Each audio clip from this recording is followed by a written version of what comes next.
Class is in session. Welcome everyone. Hello, Assalamualaikum. Welcome back to my channel with me, Cikgu Naim, and we are looking at SPM English paper 1119/1, and for today we are looking at section B, continuous writing. We are referring to the actual SPM paper for 2015. Before we proceed, you can get your materials here just by scanning, or maybe you can download using the link provided below, and you can use the materials either printed out or you can display it on another screen if you're using your phone, and then you can use it to as a reference for you to answer the questions for today. You may also prepare a pen and a pencil if you want to straight away write down the answer that I'll be giving and do the exercise with me. If you haven't, you know the drill. Hit subscribe, like, send some comment, and also share to your friends. Alright. Now this is what section B for SPM looks like, and this is what it's going to look like for the candidates for SPM 2020 before we change to KSSM. Alright. We look at the question there. It's very simple. There are 5 questions for section B. They call it continuous writing. For this part, you'll be given 50 marks, and 50 marks is solely for language. Everything will be for language, and time suggested is 1 hour.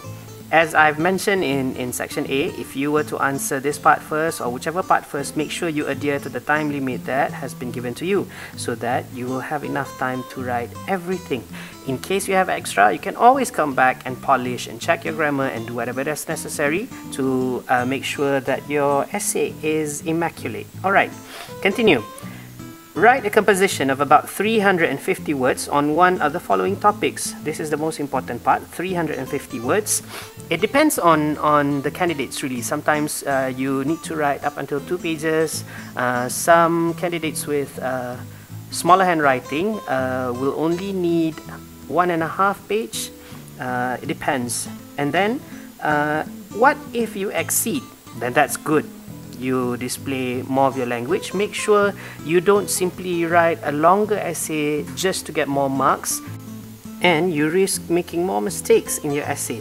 That is just not worth it. As long as you follow the requirement of the questions and you answer accordingly, you put variations, make sure you display your language capabilities in there, then it should be okay. It doesn't necessarily have to be long.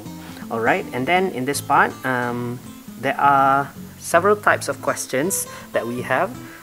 For example, we have factual essays that consist of argumentative, reflective. We also have narrative essays which consist of stories. Let's have a look at the types of questions that we have for 2015. Alright, number 1, describe what makes you happy and explain why. So the word describe gives you an idea that this is a descriptive essay. Alright, so when you want to describe, you have to usually talk about a lot of things. For example, we can use our 5 senses to describe whatever we experience or whatever we see, we smell, we can taste, we can touch, and we can feel. Alright, and then in this case, it focuses on your feelings. The question asks you what makes you happy. That's our first requirement. And explain why. Wants the reasons. So in your essay, if you're answering this question, make sure you have the 2 requirements and you divide your paragraphs carefully. Usually I would ask my students to have 6 paragraphs. 1 is for intro, and then we have 4 body paragraphs, and then we have 1 conclusion. This is usually my formula for a good essay, especially factual essay. Alright, so now we look at the second question. Social networking has caused a lot of problems. How far do you agree? So question number 2 asks you about your opinion. So this is an argumentative essay. When you have an argumentative essay, you must make sure that you state your stand and you must not change it. You have to say whether you agree or you disagree with your problem, with the statement, and you go with your stand all the way through. And then you provide your arguments and your reasons, your examples to try and convince your reader that you are bringing a good case. Alright? So in this case, pay attention to the statement given. Social networking has caused a lot of problems. If you agree, then it does. Your arguments must go with the statement. If you do not agree, then you must have a counter argument saying that social networking did not cause problems, and you come up with your own reasons why. Okay, so in your essay as well, a good introduction, usually you need to grab the attention of the reader and then write 4 reasons and arguments, or a mix of arguments and reasons, and your evidence why you're saying so and so, and then in the conclusion, state your stand again, whether you agree or not. Do not change halfway through. Make sure you stick to your stand. Alright. Number 3, why is having good neighbors important? Alright, we are talking about good neighbors here. Why is it important? You must give reasons. If you were to have 4 body paragraphs, then you need to have 4 reasons why they are important. This is a reflective essay. Alright, so descriptive, this one is argumentative, this one is reflective, and then you state your case. This is much less of an argument. You do not need to convince, you just need to explain and put forward your ideas. Not so much of trying to convince your reader. The tone in the second question is more towards convincing your reader of the argument, of the case that you are bringing. Alright. Number 4, write a good story about someone who took a big risk and had a good result. Begin your story with, everybody said that the plan would never work. It was far too risky. Excuse the spelling here. I am so bothered with this. But what's done is done. Still, for our discussion, that's how we're supposed to have it. Alright. So this is a narrative essay with a beginning sentence. So they give you a beginning sentence and you must start with the sentence that they've given. Do not start with anything else. Same goes to a question that gives you an ending. You must end with the sentence that they have provided you with. What are the requirements in these questions? For one, it must be someone you know and then took a big risk, had a good result. Must be a good result.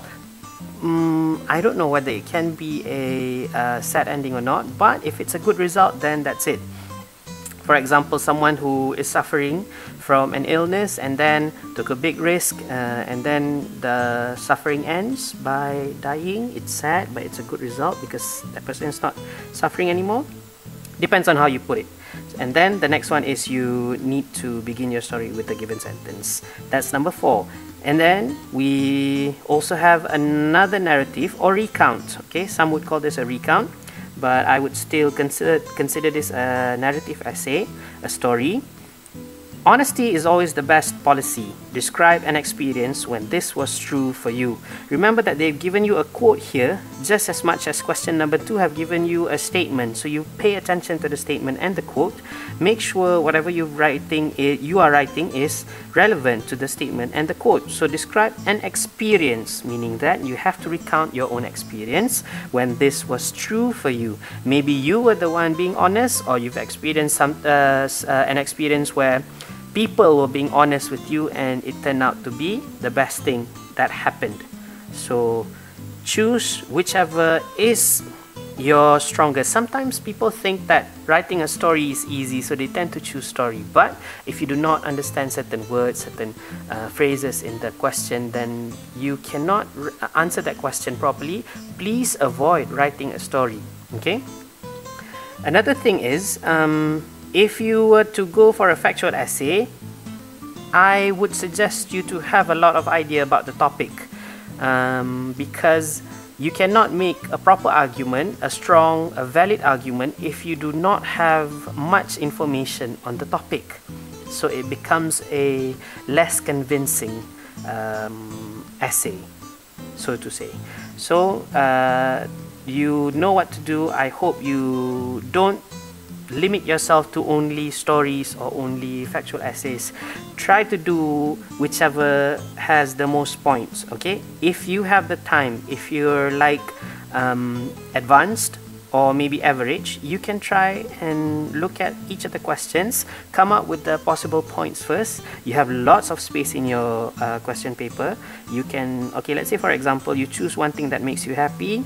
Let's say you can say your mobile phone if you want, mobile phone, and scribble what are the 4 points that you're going to write about.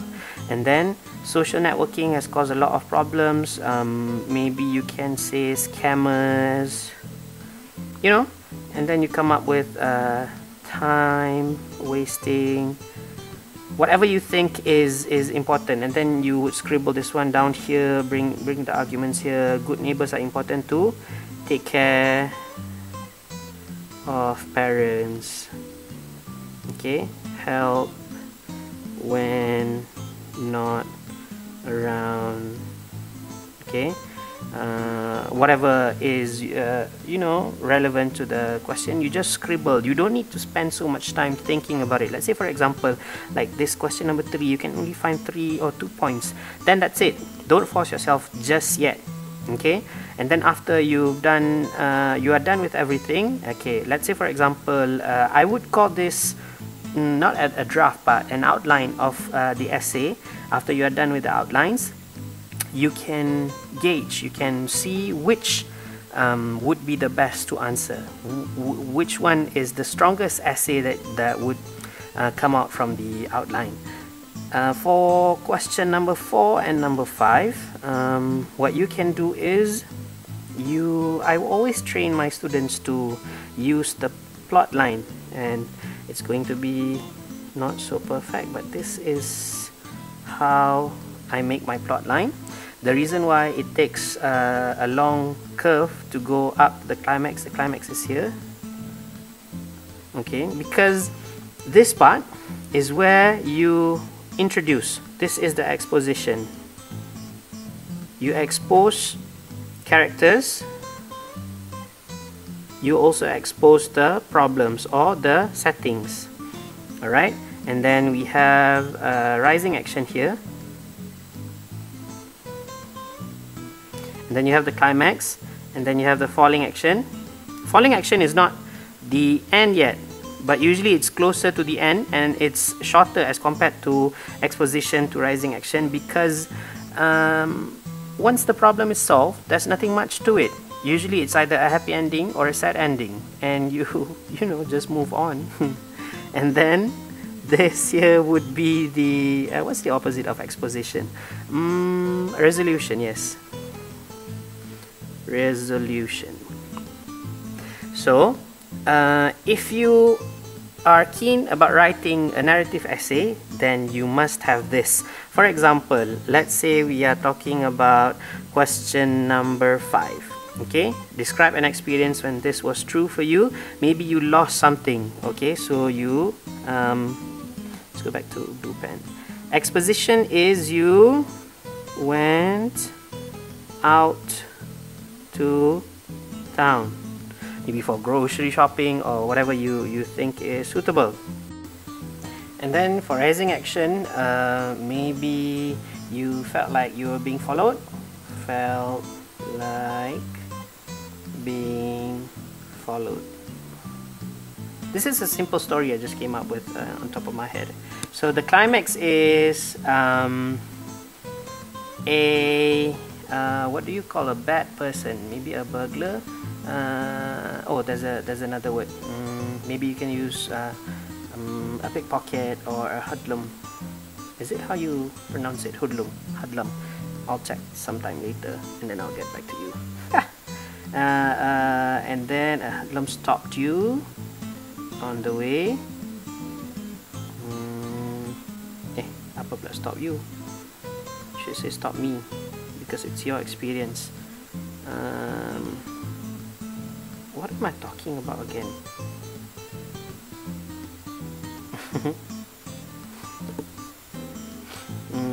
And then yeah, sorry, I got off track.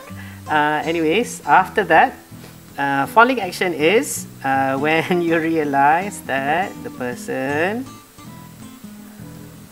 sorry,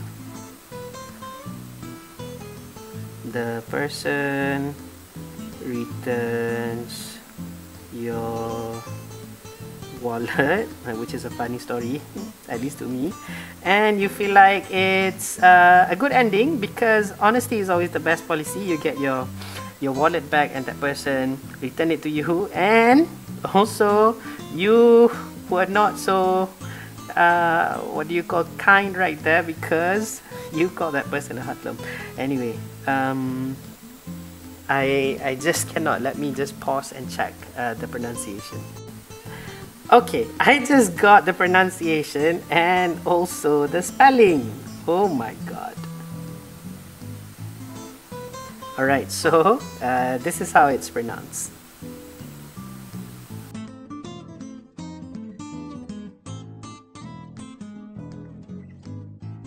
Hoodlum. There you go. And then after that, you make a good ending with relating it back to the quote. Honesty is the best policy. Something like this. So if you feel like you have a good case with any of the factual essay, then you choose to answer the factual essay.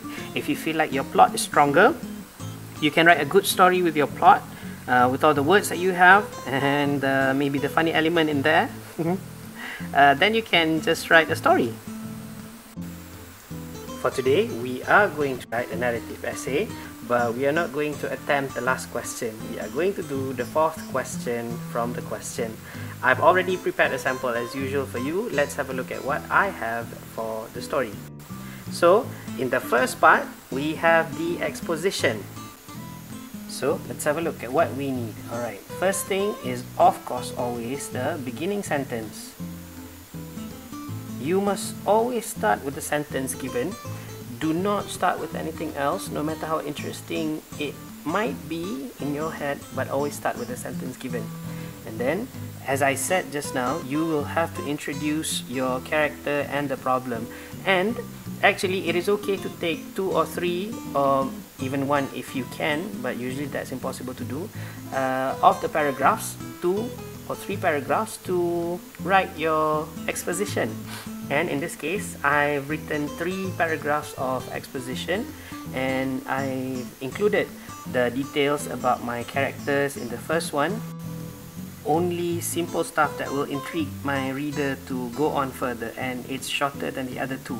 So first I introduce my characters. The main character, of course, is the first, and I went on with the other characters, which include the friends and also the family. And then I started on the settings, maybe not explicitly, but I will also go into the problem that we have, just some foreshadowing of whatever we have. So in this story, I'm talking about a teenager who is supposed to take care of the family and then got into trouble. Let's have a look at the first paragraph to give you a better idea. Alright, everybody said that the plan would never work. It was far too risky, but he refused to listen. Alright, so this is the first one. I continued with but he refused to listen, and then I put a period. So this signals that the main character is a guy. As good friends of his, we tried to talk some sense into his thick skull. So this is my own friend, the narrator's own friend, the persona's own friend, the person telling the story. But his will is larger than anything else. His past experiences with people made him this stubborn, and he never seemed to back down, not even a step back.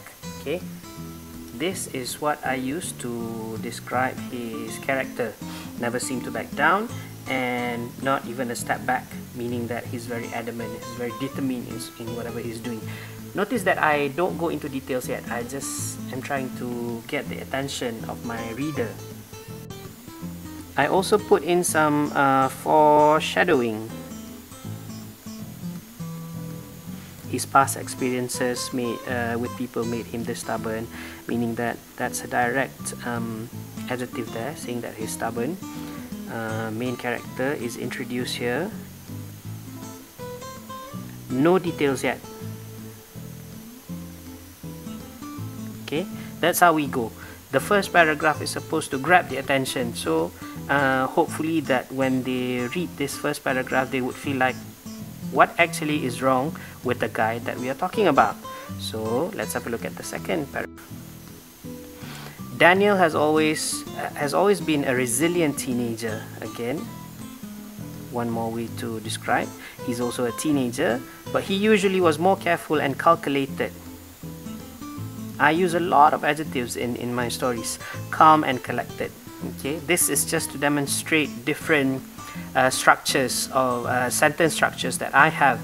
Some are long by combining ideas using conjunctions. Some are shorter to give the effect of suspense sometimes, but not in this case. This one is just to show that I'm trying to talk about this person calmly. And then you cannot use too many short sentences, because it makes your reader tired in a way to read all the sentences and would have to stop after a while. He would always think all his plans through and evaluate all steps. When he first dropped out of school to help his family, see, this is the problem that we are talking about. So it's not yet the climax, meaning that he's not going against anyone in this case. So problems. He considered his present and future. He was ready to go into the world without proper education and helped at a local small-time workshop to win bread for his family. Okay, I'm using idioms here. Being the eldest of 4 with a sick mother and an absent father, he felt like it was his responsibility to provide for his family. Again, more description about the main character, and also even further deeper into the problem that he is going through, but still not yet done with the exposition. Okay, in the third paragraph, luckily for him, Rahman, another person just now was Daniel. I give a name to my main character. This guy is Rahman. The owner of the workshop did not take advantage of this. This is not a problem. He saw potential in Daniel and he did not want it to go to waste, realizing that he could offer only limited help in terms of remuneration for Daniel. Rahman encouraged him to enroll in the government vocational college and work at the workshop after school and during weekends. It would not be much, but he saw that the business could grow while nurturing Daniel's talent. At the same time, he would be able to put food on the table at home. So this is another part of the exposition, not yet the rising action. So it's very calm and it's very flat here, just as how the plot line that I drew for you earlier on.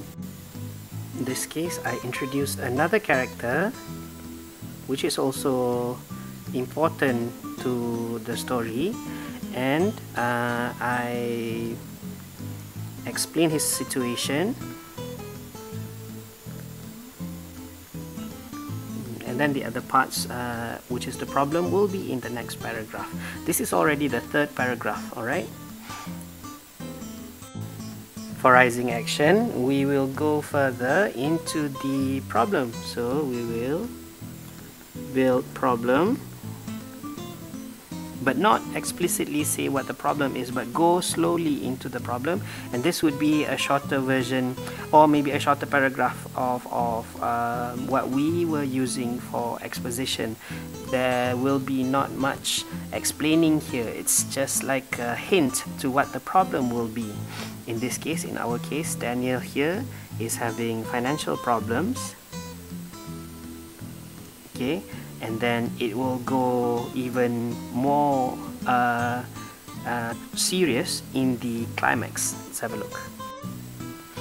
Daniel did not have problems catching up with school while working. He is smart to begin with.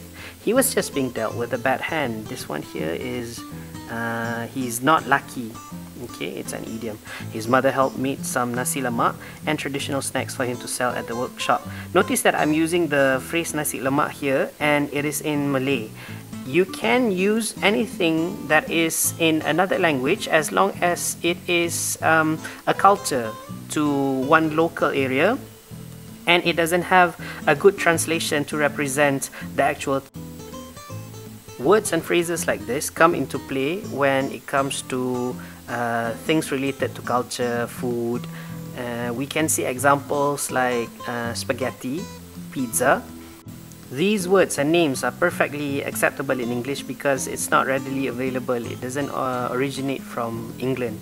So we can use nasi lemak as well. If you are worried about using a word that is in Malay and it's actually acceptable, but the first time you need to explain. Maybe when you say nasi lemak, you say that rice cooked with coconut milk and served with anchovies and other condiments, and then the subsequent event whereby you need to use the phrase nasi lemak, just use nasi lemak and it should be okay. Let's continue. While customers were waiting for their bikes and cars, they could at least eat something. It was a simple setup, but it generated quite some income. Alright, so makes your story more believable. When we come to the climax, usually this is where the conflict happens. Okay, the conflict can happen between the protagonist, the main character, and the antagonist, the bad guy. Okay, versus antagonist. In our case here, it can also go against the protagonist can also have a conflict with the situation that he or she is in. That's what we will be doing in our conflict. Let's have a look. One fateful day, the shack where they operated their business was ordered to be evacuated to make way for road construction. Both of them were at wit's end, another idiom here, meaning that they cannot think of anything. And they had nowhere to go. Rahman did not have enough to sustain, I forgot the word to here, to sustain the business, while Daniel had quite some savings from his hard work. He just finished school and could work full time. Okay, it's a different situation for the both of them, and this is the problem that they were having. Okay. For falling action, in this case, I did not elaborate on the climax so much, okay, because I just wanted to show you how I write this using the plot line that I've drawn earlier. So I'm going straight to the falling action, whereby a solution may be provided and it is going to get better. Okay, so let's have a look at the falling action. With permission from his mother, Daniel decided to take out all his savings and started a new workshop by renting a small shop lot in town. This time, Rahman was his partner and not his employer. The table have turned for them. We tried to convince him that he was putting all his eggs in one basket. Again, another idiom, risking everything, just like the question wanted. Okay, he simply said that it was his intention, after all, go big or go home. Took a risk. Okay, and then it is someone that I know, the narrator know. So we are actually adhering to the requirement of the question, if you could still remember. Okay, he simply said that it was his intention, after all, go big or go home. This is what has been said in the exposition. He is, determined, he doesn't listen to others. And we'll see what will happen to this story, what will happen to the problem that is being faced by Daniel in the resolution. Happy or sad ending. Okay. Fortunately for him, his business bloomed and he soon managed to regain his money. With confidence in his partner's skill and honesty, he achieved an amazing feat. His business grew rapidly and now he is a proud co-owner of a famous business. The risk he took really paid off well. Okay. And he was able to turn his life around by being a successful business owner. Okay, so he turned out good, as wanted by the question. Okay, so that's my sample essay that I have. You can download it from the link given below. Before we go on, let's check whether we've adhered fully to the requirement of the question. Was it someone you know? Yes, my best friend. Did he take a big risk? Yes, he did. He took out all his savings. That is a big risk for someone like him. Okay, did it have a good result in the end? Eventually, yes, he became a good businessman. And the beginning sentence, did we use it? Yes, we used it. Did we have a problem? This is another important part for a story I forgot to mention earlier. If you're writing a story, you must have a problem, because that's where the climax is. So yes, we did have a problem, and we either give a solution or we solve the problem. In this case, in my story, I solved the problem. No cliffhangers, nothing fancy. I went straight to the solution, and he became a successful businessman. Alright, so that is the end of our lesson for today. We've come to the end of the lesson. If you need any help with the task, or if you have any questions, don't be shy. Ask away in the comment section below. While you're at that, show some love and subscribe to my channel, turn on the notification, hit like, and share this to your friends. Till then, class dismissed.